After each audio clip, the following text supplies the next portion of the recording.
And I think especially in sales, when you're rejected 80% of the time, it's a tough gig.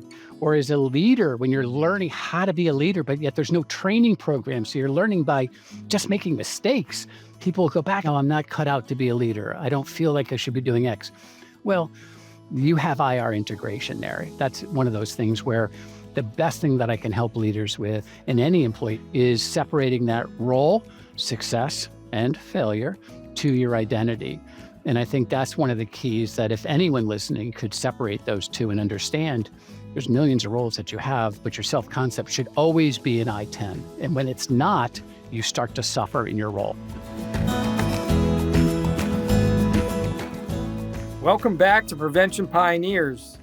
I'm your host, Mike Holloways, president and co-founder of Spirence. Today, my guest is Dave Mattson, and we're here to tackle a pretty interesting topic: how do leaders create environments where people can perform at their best without burning out? David, he's a best-selling author. He's a thought leader in sales and management. He's here to show how leadership lessons go beyond sales, how modeling resilience and supporting mental health can ripple through the entire workplace.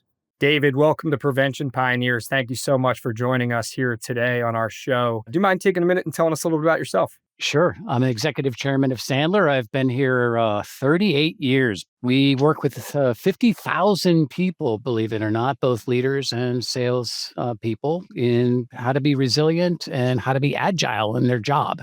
And so I've been super passionate about helping people take their game to the next level. And how do you do that in today's environment, which is getting more and more complex as we go along? Yeah, that's interesting, David. You know, one of the things you said is resilient. And I think the word resilient means so many different things to so many different people. When I first hear it, I think of toughness, right? I think of grit, but I think it goes a lot deeper than that, right? What does that word mean to you in terms of teaching people how to be resilient in the workplace? Well, I do agree. I think it's a lot more than just grit, right? I think it's to the ability to manage different personality styles and communication styles and figure out what's what without getting emotionally involved all the time, and just step back a little bit and really how to be agile and pivot when it's time to pivot. I think sometimes we get stuck in whatever lane that we're in because that's either how we started the meeting or that's our thought process. And we're really not open-minded to looking at a situation from different perspectives, let's say. And so I think we have to do that in order to be a great leader or a great salesperson or a great fellow employee, quite frankly. And so I think it's just that openness.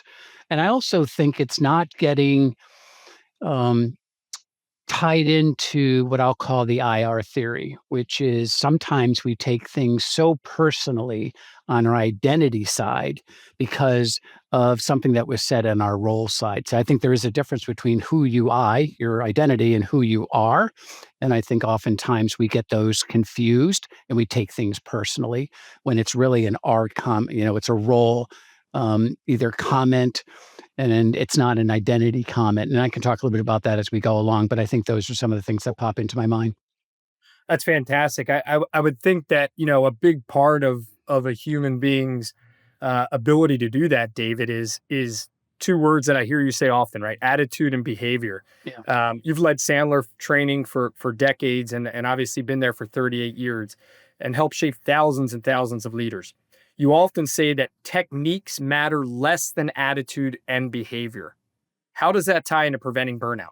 People go to workshops, seminars, read books, and they get excited. They learn, they hear a couple of techniques, and they're like, hey, I'm going to try that. And if you think about if we've ever sent people to a workshop, they come back excited. And what happens 30 days later? They're right back to what they were currently doing. And then you wonder, okay, what's going on? I'm not actually improving. I'm actually going backwards in their mind. And so you kind of figure out, why is that? Well, techniques by themselves will help you improve, but it's not going to help you sustain success or whatever you're trying to improve upon. And if we think about even dieting as an example, sure, I could have all the techniques on how to diet, like, hey, I shouldn't be doing X amount of calories, I shouldn't be doing this. But if I don't think about food differently and how I feel about food, or if I don't behave differently, meaning that, hey, maybe that sixth piece of chocolate cake isn't a good idea, but I don't see the instantaneous effects of that six pieces of chocolate cake, then it catches up to you. So we have something called the success triangle, which is technique is super important. That's the what we should be doing. But that by itself is short lived. And I think people feel, either anxiety, they feel, burnt out because they keep doing the same thing, looking for that golden answer. And they're only working on one part of the triangle. And if you really start to think about the attitude, the mindset that goes along with what you're trying to either tackle or deal with, I think that's a key. No one wants to talk about that part, but that is a key. And then behavior, how often do I have to do those types of things? What do I have to change from a behavioral standpoint in order to take effect? Because I could have great technique, but I'm afraid to do something. It doesn't do much. I could have great technique and feel good about it, but I never do it. That doesn't actually help either. And so I get frustrated. And then, of course, there's burnout, and I don't know what to do about it because I think I'm doing all the right things, but I'm doing part of the right things, is I think really what it boils down to. That's so helpful, David, and it makes so much sense. Let's tie the word failure into that triangle, right? Where does that fit in the triangle, and how do we teach folks within the Sandler organization to deal with failure? First of all, failure is going to just be part of being successful. I mean, I don't know anyone that's gone, 100 for 100 on anything. So I think the first thing is we've all heard it. You want to analyze that failure. You want to figure out what you did wrong and then adjust as you move forward. So if you look at failure as I am a failure, that's not going to do much. If it's really just a springboard for what I have to do differently, I think that's that. That will certainly be much better. But I'll go back to this other comment that I said about the IR theory. I'm a big believer in you as a person, your identity is not connected necessarily to role failure or role success. So we have hundreds and hundreds of roles. I'm a father, I'm a brother, I'm a son, I'm a lacrosse coach, I'm a CEO, I'm this, I'm that. I'm not going to be great at everything, but yet we want to be. And when somebody says, you didn't do a good job in X, like I didn't do a good job as a cold caller or as a leader, I feel failure. I mean, I'm like, oh, well, I personally am a failure. That's not true. Your self-concept shouldn't change. But yet when people have failure, it dings on that self-concept. And pretty soon I go from, let's say, an I-10 down to an I-3. And the rule is people will perform in their role consistent to see how they see themselves from their self-concept. So if you have a healthy self-concept, you have a higher probability of doing very well in your role. And you can't let role failure, because there's going to be tons of them in different aspects of your life. Like I'm pretty good at lots of roles and I'm pretty bad at lots of roles, right? As a golfer, I'm horrific. Does that mean I'm a bad CEO? Does that mean I'm a bad this? Does that mean I'm a bad person? No, but I think people have what I'll call IR integration. They take everything personally when it should just be focused on that particular role at this particular, time period. I didn't do a good job. And then the trick, of course, is, well, how do I do better next time? But that should not affect how I feel about myself. Well, And I think, especially in sales, when you're rejected 80% of the time, it's a tough gig. Or as a leader, when you're learning how to be a leader, but yet there's no training program. So you're learning by just making mistakes. People will go back, I'm not cut out to be a leader. I don't feel like I should be doing X. Well, you have IR integration there. And that's one of those things where the best thing that I can help leaders with, and any employee, my children, I have 5 of them, is separating that role, success and failure, to your identity. And I think that's one of the keys, that if anyone listening could separate those two and understand there's millions of roles that you have, but your self-concept should always be an I-10, always be an I-10. And when it's not, you start to suffer in your role. Something just resonated with me in my mind as I heard you speaking about that, and that IR integration identity. Difficult conversations at the workplace are sometimes so hard for leaders to have because they also have that emotional feeling, that emotional tie to whether it's being a servant leader or the person that they're dealing with. Can you give some tips on how a leader can approach somebody at the workplace that they're managing that maybe is having a tough time identifying with that IR integration, going from an I-10 to an I-3? What are some good tips for me as a leader, for example, to approach that difficult conversation? Well, let me give you a couple tips on difficult conversations. The first thing is I think most leaders wing it. So Yep. they'll be panicked all weekend. I've got to have a difficult conversation on Monday with such and such. And they tend to blow it out of proportion, right? So the first thing is, hey, why don't you write down what you're going to say and maybe even say it out loud once or twice? Because I think sometimes, we're shocked when your ears hear what your mouth says. And when I rehearse, I'll say things out loud 6 times before I'll actually address a group because it gets better and better every single time. But the first time that I say it, it's not that good. So, I think you owe it to yourself, you owe it to the employee in that difficult conversation to spend a couple minutes and just quote unquote practice or rehearse. They do it in every other sports. Why wouldn't we do it here? I think that's important.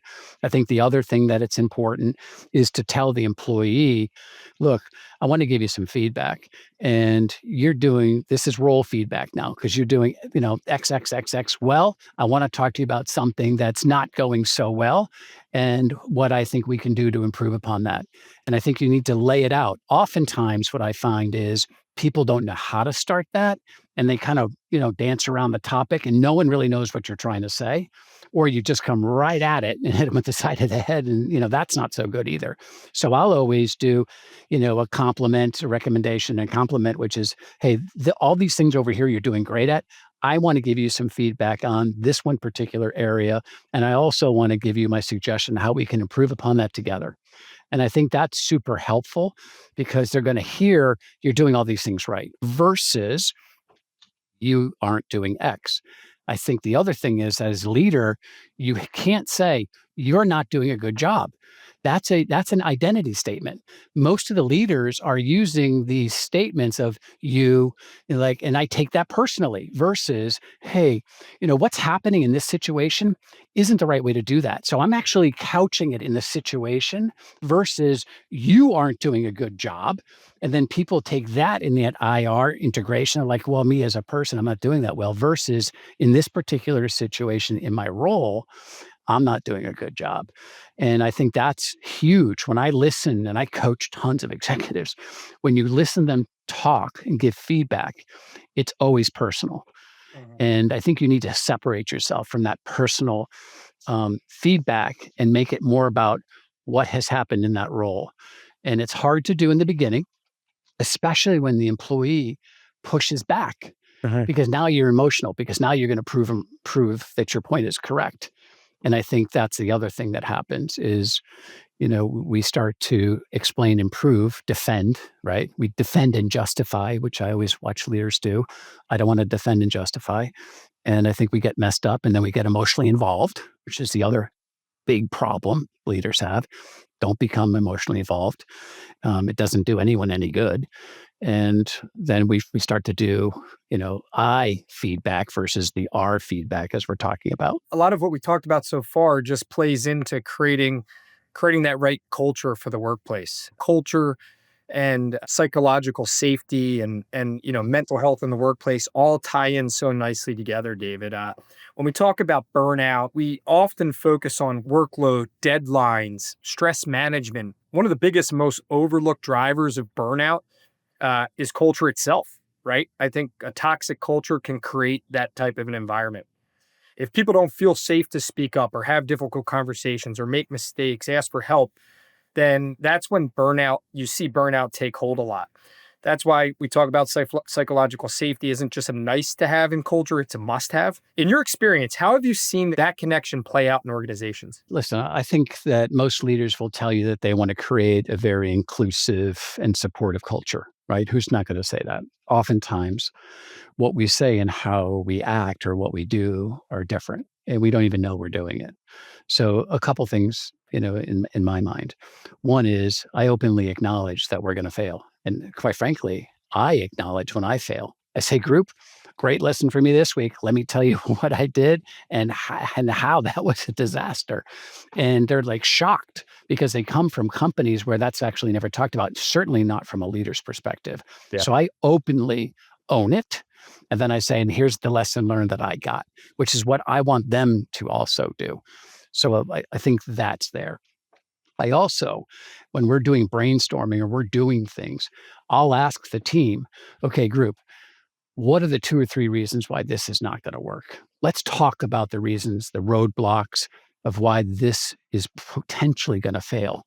And how should we deal with that? And then they start jumping on the bandwagon. Initially, you can always tell new employees they don't say anything because they're like a little nervous. But if you're talking about it openly, like, hey, it could happen, and how are we going to deal with that? Then I think people feel a little safer. And the other thing that I always say is, look, we're going to have bad news. It's a fact. Here's our responsibility to each other. The faster that we can raise that issue, either with me or with the team, the better off we are. So, see no evil, hear no evil isn't going to really get us to where we need to be. We have to just openly say it as quickly as possible. And everyone on this team, you're not going to hurt anyone's feelings. Our job is not jockeying or positioning. Our job is to get the best product out there for our customer and to make sure that we're a cohesive team. And we owe it to each other to be open and honest in a respectful way. And I think that's how we solve problems. And it's not anyone's issue because everyone on this call wants to do the very best that they can. So let's just put that as our baseline. And now it's because we're all working super hard, we're working fast. There's going to be issues along the way. It's just the way it is. So let's get them on the table quickly, address them, and keep moving on. And, the other thing that I always realize is no one wants to pop their head up because I could be fired. And they're coming from an environment where it is toxic, where it's not safe to share ideas. And I celebrate. I celebrate when we disqualify a prospect. I celebrate when somebody brought up a problem that I never saw. Right? I'm not like, hey, who did that? That's absolutely unacceptable. I'm like, hey, you know what? Good insight. I'm super happy that you connected that dot because we would have been in bigger trouble down the road. So kudos to you. Kudos to you. And so I think you need to celebrate that, not just celebrating the victories and all the positives, because that's not life. It's not how it works. And as I reflected back on my own style, I didn't do enough of that actually. And I was always celebrating the big sale or here's what happened or here's what's this. But people learn as much, if not more, from talking about failures as they do from victories. And the more we talk about it, the more it doesn't feel like a failure. It's just a learning moment. And I think that's healthy. Mental health challenges make up 10% of workplace healthcare costs and lead to billions in lost productivity each year. Traditional employee assistance programs were created to help address these challenges. However, they are often underutilized because they are focused on reactive solutions instead of proactive solutions.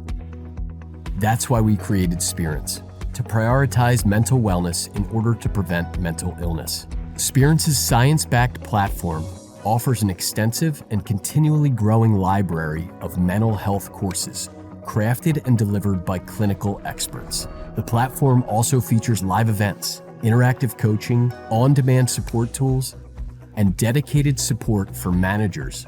Our approach results in over 800% higher utilization than traditional EAPs. The world is moving towards proactive care, and Spirence is leading the way.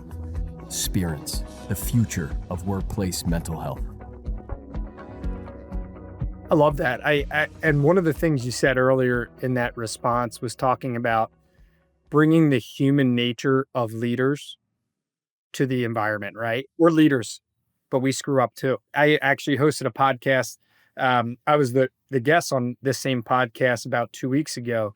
And one of my answers was, I have 2 kids, not 5, David. So I'm a little bit behind you. I'm one of 5. One of my responses was, I'm not afraid to tell my children that I messed up. I'm not afraid to have that conversation with my child and talk about this was what dad did wrong in this situation, right? And that's a leader in the household, right? So having that same tying that back to the workplace is so crucial and really creates fosters an unbelievable culture that makes it a comfortable and safe place to work and not to fail. I love that. Thank you for Yeah. sharing that with us. I think, though, what you said is right. I think you owe it to the employees to openly talk about it. I mean, I think what happens sometimes is leaders, especially new leaders, we're afraid to bring it up. But I think we have to have, we have to have courage, even if it's 5 minutes at a time. There's a lot of things I don't want to talk about. But, once it's on the table, it's not as bad as I fantasized it would be. And I think others respect the fact that I did bring it up because everyone's watching. Like, we all know it's a problem. Why aren't we addressing this? And the more you don't address it, the worse the culture becomes, to be honest with you. Correct. Even think about a bad apple that, in an organization and, you didn't do the right thing and either address it or, ultimately, maybe it's time to go. People at the end will say, it's about time. I mean, this has been going on for X amount of time. And that's a failure on us as leaders. We could have addressed it. We could have helped it. We could have fixed it. But the more we didn't address it, the more it became a problem. And maybe it became such a problem that's unfixable from a culture perspective. And that's sad. And it doesn't have to be that way. Yeah, that's where the water cooler discussions happen and the behind the scenes discussions happen. So I agree with you. It's always better to get that conversation started, get it out on the table, and show that human side of yourself as a leader too. So I think that's a sign of a good leader, and I think that's a great piece of advice for our listeners today for sure. I want to pivot. You used the word earlier, right? Agility and pivot, but I want to pivot over towards what you spend most of your year doing, which is training high performing sales organizations, right? Mhm. 50,000 individuals. Is that what I heard you say a year? Yeah. That's Yeah. amazing. Here we are training somebody to be the top performer in their job. And with that responsibility comes holding a bag, right? Holding a quota, as they say. How do you train somebody to be so high performing, but also to avoid running on empty? Where does the mental health aspect fit in to that training that you do every day, David? So just to narrow it down to that answer, because there's a million things we would do. Please, yeah. I think it's creating a behavioral plan, a cookbook. So think about all the things that we have to do as an individual producer, right? Carrying a quota. I've got tons of different activities that I'm supposed to be doing, whether it's developing that new business, whether it's in the sales process, whether it's cultivating ongoing relationships with current clients. I've got to upsell, cross-sell. I've got to communicate internally. Maybe that's the harder sale than a prospect. All that stuff is going on.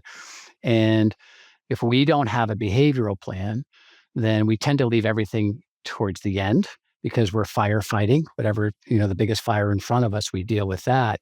And everything kind of falls by the wayside. And then we feel super anxious about that and we get burnt out. So let me give you a quick example. Let's assume for a second, cold calling. Now, no one likes to cold call, right? If you do, you probably have never made one. So, but most people don't like to do it. And so if I had to do 50 a week, that's an example.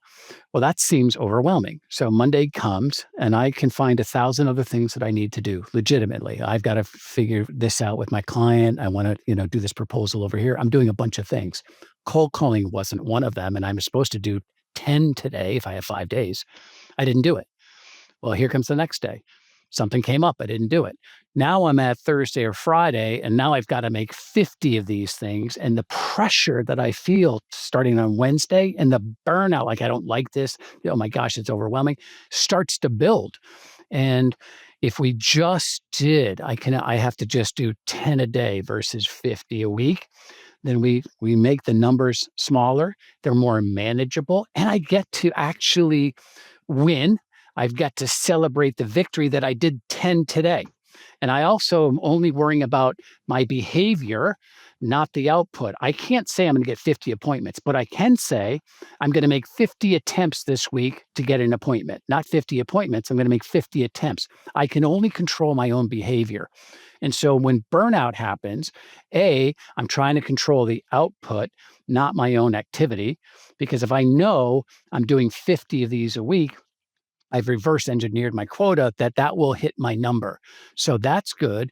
But now at the end of Monday, I didn't get any appointments hypothetically, but I made 10 attempts. Check the box. I'm a winner. I did my behavior that will get me there because I know throughout the week, I will have enough yeses at the end that it'll work out. So I think that behavioral cookbook that we teach to managers, we teach to salespeople, first of all, you'll hit your quota 90 days ahead of time. I mean, we've been doing this for a long time. I know the number, but it also makes me a much happier person because again, celebrating victories of my behavior, not the win, but I also get to minimize the amount of uncomfortable activity per se, if it's cold calling, that I have to do all at once. It's kind of like jogging. Oh, I've got to do 50 miles a week. Well, if it's raining for 3 days, I'm not going to do 50. You know what I say on a Friday? Let's start fresh next week. And we skip it. And then here comes more guilt. Here comes more anxiety. Here comes more burnout because now I got 100 for next week. And it never works out. So I think that's probably the biggest thing that they could do is what I'll call the behavioral cookbook or a behavioral plan. Yeah, that's so helpful. And in listening to that, it's amazing how an individual that doesn't know much about mental health wouldn't be able to tie all those feelings of anxiety and failure, lack of confidence because they didn't follow that behavioral cookbook. There's such a tie there, right? I mean, it's no different than waking up on a Tuesday morning and you've had 3 weeks to prepare for a test and you haven't opened a book to prepare for it. You feel anxious, right? Well, guess what? You have enough of those episodes in your life that leads to unhealthy practices, right? No different than if you're not getting in the gym or taking a walk or doing your yoga every day, whatever it may be. You mentioned being a lacrosse coach, right? I don't know if you are, I am too, but I love it. No different than you go to tryouts and you haven't made any strides in taking your shooting reps, or you're going to feel that anxiety. And that type of buildup leads to unhealthy mentality. And I think that's so important for people to understand. It's if you want to be good at something, or if you want to be prepared for some preparation, great word, as it ties to, your behavioral cookbook, you have to put in the work, and the work doesn't have to be overwhelming. That's right. It just has to be a little bit every day. But I also think when you say that, it's true. And I would add this concept of deliberate practice. Yeah. So I think most people say, oh, I've got to do it all. Like I've got to be I have to have a great first call as a salesperson. Yeah. Okay, that's probably true. However, that's a lot of pressure, right? Yeah. So if we have deliberate practice, think about Michael Jordan or Tiger Woods. You can pick whoever you'd want. Tiger Woods was out there and he hits 500 sand shots. That's it. Just one little move, right? Michael Jordan is throwing those things. He turns and throws. He does 1,000 of those things. So it looks so natural when it happens, but he's done 1,000,000 of them. Think about if we were to break down all the things that we have to do. So today, I'm only going to practice my 30-second commercial. I'm going to practice my opening line to set the agenda. And if you have that, then here's what comes, which makes it so much easier for me psychologically, which is it becomes muscle memory. Because now I'm in the moment. I don't have to freak out about what's going to happen because I'm not doing self-talk, and then the negative self-talk kicks in, and then I'm not paying attention, and then I don't get the call. And then, here it goes. That's why I didn't do it. So I think if we are practicing, which I'm a huge believer in, I also think we layer on this concept of deliberate practice, which is practice little pieces and then put it all together, and then you'll get muscle memory. And it's a lot easier for everybody. Yeah, it's so true. Again, I like to relate it back to like my own encounters at my household. Like we'll go back to lacrosse because we'll talk about that. But my son's shooting in the backyard. Hey, Dad, I spent an hour shooting out backyard. I said, yeah, but did you shoot with purpose? Right? Did you shoot with purpose? And then he's like, what does that mean? And then we break it down, and it's so useful. So no, thank you for that. Let's play this out a little bit, because I think we're human beings, right? So we all have this nature of not maybe adhering to the behavior cookbook every day. How do we get people to get out of the funk once they've fallen into it of maybe they've only been making 25 of those 50 calls, right? And the pressure is leading. Let's talk about some mental health tools or some practices, David, that you may lend to your colleagues when they get into that funk. Because I don't think it's abnormal for a human being to not be perfect, right? So what are some good techniques to maybe rebound and get back out of it? I would say that you need to behave yourself out of it. So what drives, is it attitude that drives behavior, or is it behavior that drives attitude? I think it's behavior that drives attitude.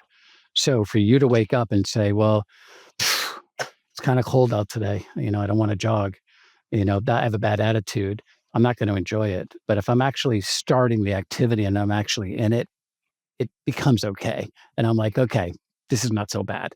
But no one wants to wake up and make a cold call. But you make a couple of them, you're like, okay, that's not bad. So I think we have to behave our way out of a funk, not necessarily have a, hey, I need an attitude adjustment on that. I think that's one. I think the other thing is that we tend to over exaggerate what has to happen in order for you to do success. So if you would just do the math and reverse engineer what you have to do and create that small behavioral plan on a daily basis, I think that's it. But I also think it's the big why.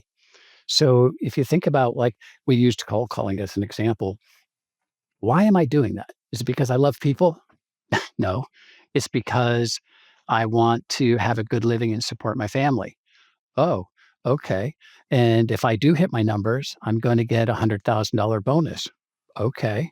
What would you do with the $100,000? Oh, well, I would buy a vacation home for my family, or I would pay for my kids' education so they don't have to do this. That motivates me to get out of the funk versus I have to do the calls.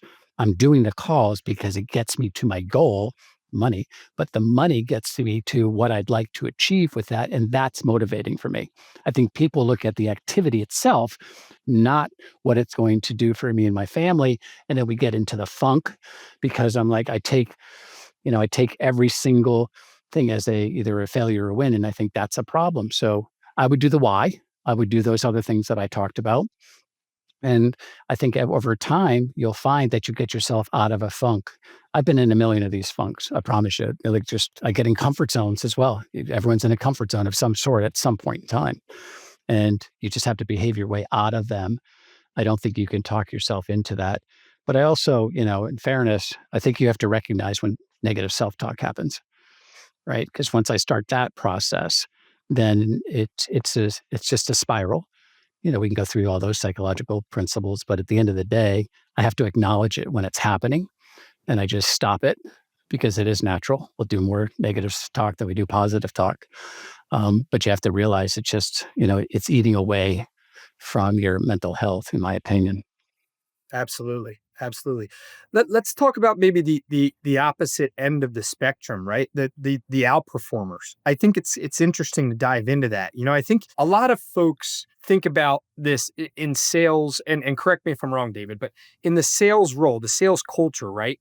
That you have to grind endlessly to succeed. And I get that if you follow the behavior cookbook, it becomes a lot easier. Understood.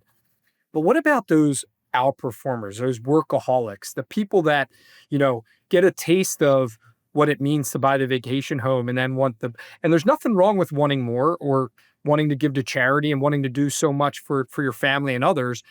But how do you message to those that aren't finding the balance on the opposite side?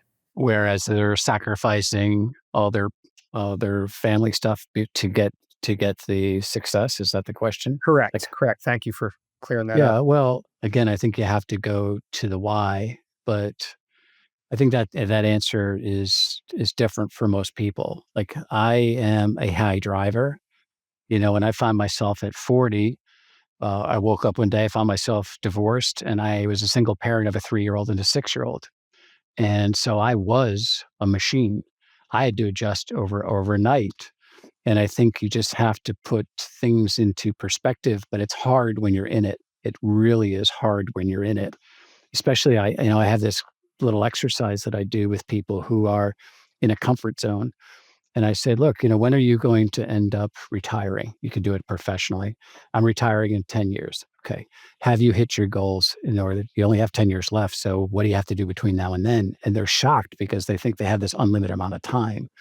So when you're dealing with that, I think you have to put things into priority.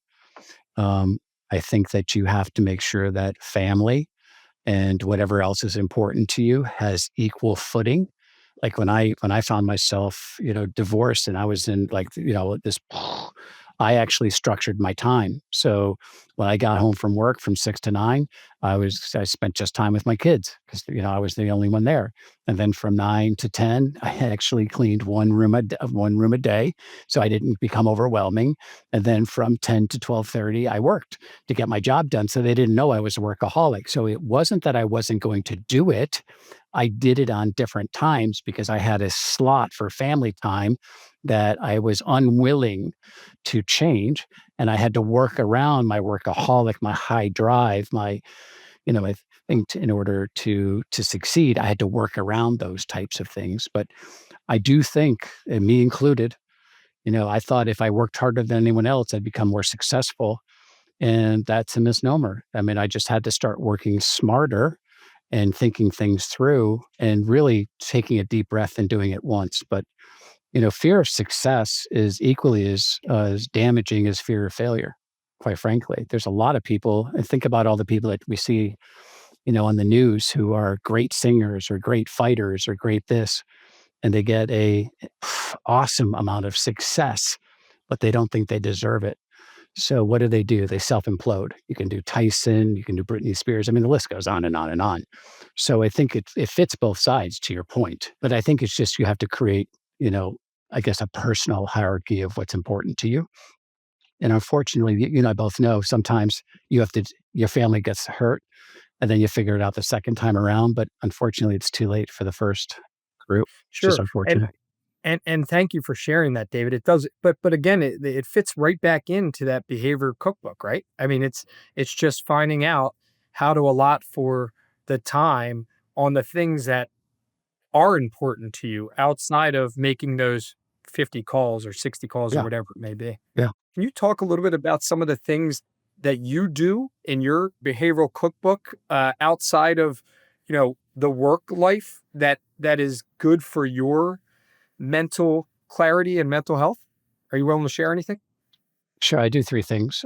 One is I'm very conscious about the IR theory, right? When I take failure, I failed at that particular role. So I do that. I minimize reach back and afterburn.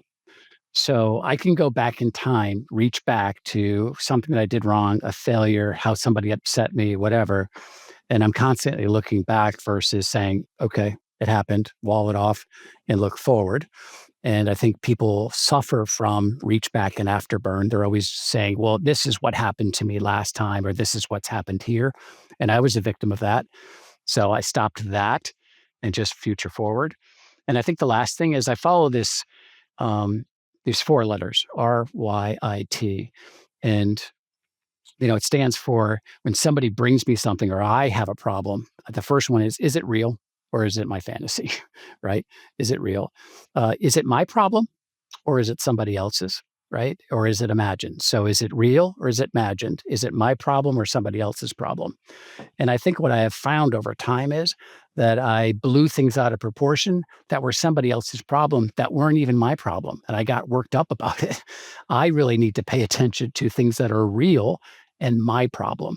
So if you listen to people complain or they're anxious about something, and again, I got 5 kids, they're oftentimes talking about things that's not their problem. And it's not even real. They've connected dots that in their mind they become real, but it's not even true. And I think we get worked up about that. So I'm very clear when I have an issue or I'm feeling like uncomfortable. I'm like, okay, is this actually a real problem? Or did I just, am I connecting unrelated dots? Is this really their problem and I'm worked up about it? It really shouldn't be. It's their problem. Or is it my problem? And I think those three things, in addition to journaling, I'm a big journaler. I think journaling at night helps you. It helps you learn, it helps cleanse.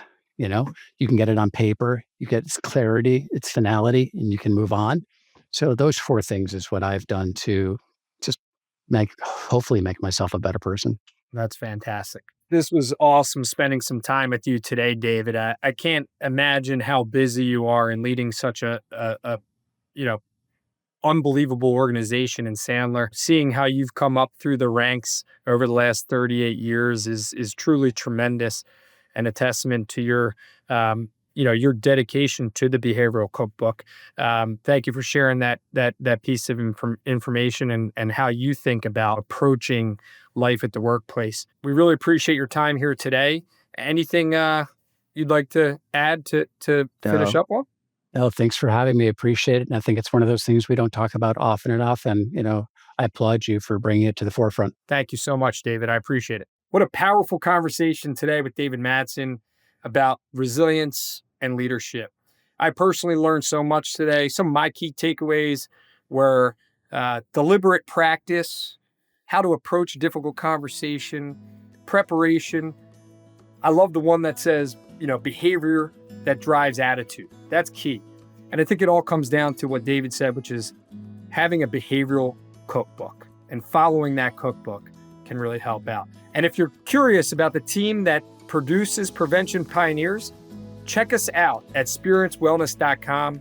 We're doing awesome things to help organizations across the country, across the globe for mental health prevention. Please stay tuned for our next episode.